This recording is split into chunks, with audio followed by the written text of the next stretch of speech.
The scent of burnt sugar is what I remember most from the morning everything fell apart. Not because anything was actually burning, but because my hands, still wrapped in surgical gauze, couldn't hold the piping bag steady enough to keep from scorching a batch of caramel I'd made 1,000 times before. I stood in the kitchen doorway of the bakery I had built with my own 2 hands, watching someone else ruin it, and I couldn't do a single thing about it. My name is Renata Solis.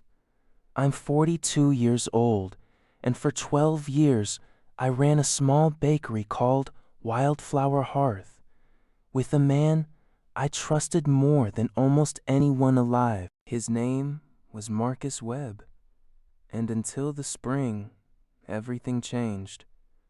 I would have called him my closest friend. We started that bakery from nothing, the 2 of us, in a rented storefront with a broken oven and a leaking roof. I brought the recipes, sourdough passed down from my grandmother, laminated pastry technique I'd spent years perfecting, and Marcus brought the head for numbers, the permits, the loans.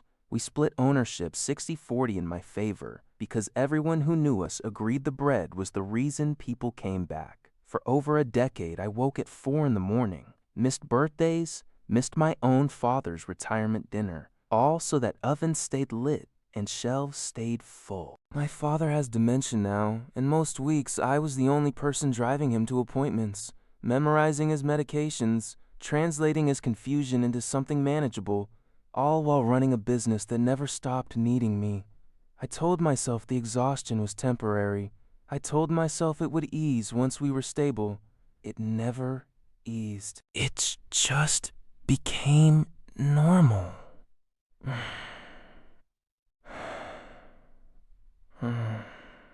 Then came the accident. A cracked gasket on the industrial mixer sent scalding syrup across my hands during a Tuesday morning batch, and I spent 6 weeks in bandages, unable to knead, unable to write, barely able to hold a fork. Before the surgery, worried about missed payments and locked accounts, I signed a limited power of attorney so Marcus could handle routine bills while I recovered. It felt like nothing. It felt like trust.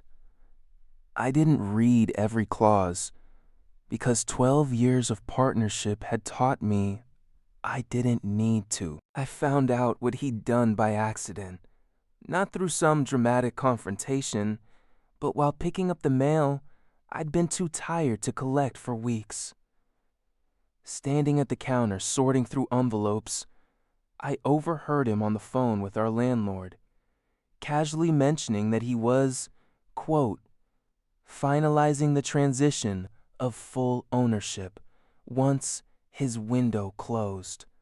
My stomach dropped before my mind even caught up. I went home and found the partnership agreement. And buried in an addendum I barely remembered signing years ago was a clause allowing majority ownership to restructure automatically if a partner was declared medically incapacitated for more than 30 days, unless formally contested within 21. Using the power of attorney, Marcus had filed the incapacity paperwork himself, backdated to the week after my accident. I had 11 days left to fight it before my 60% shrank down to almost nothing. I did not scream. I did not confront him that afternoon. I drove to the river that runs behind our old warehouse district and sat in my car until the windows fogged over, replaying 12 years of 4 a.m. mornings, wondering how someone could watch you bleed for something and still decide you were disposable the moment you couldn't stand at the register. I thought about my father, who no longer always remembered my name, and how frightened I was of becoming someone else's forgotten inconvenience, too. But somewhere in that fog, something hardened in me instead of breaking. I called Ines Alvarez, a lawyer who used to be a regular customer, someone who'd always tipped generously and asked about my father by name. She agreed to help me file a contest before the deadline, working nights to build the case that the incapacity clause had been triggered fraudulently. That bought me time, but time alone wouldn't rebuild what mattered: the trust of the people who came through our doors every morning. So, while the legal fight moved slowly through paperwork, I did something I'd been too consumed to attempt in years. I found a smaller space 3 blocks away, barely 600 square feet, formerly a shuttered flower shop, and with the help of my old mentor, Halvard Petrick, a retired baker who taught me my very first laminated dough technique, I began building something of my own outside of any deadline clause anyone else controlled. I had almost no capital. What I had instead was a following I hadn't realized was worth anything.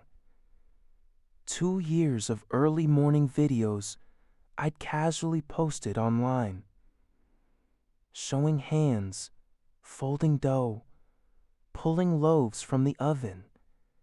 Nothing polished, nothing strategic, just true footage of the actual work. People who had never even stepped inside Wildflower Hearth started asking where they could find me. The 21 days ended with the legal contest still unresolved. The ownership clause frozen pending review, neither of us fully in control. I didn't wait for that outcome.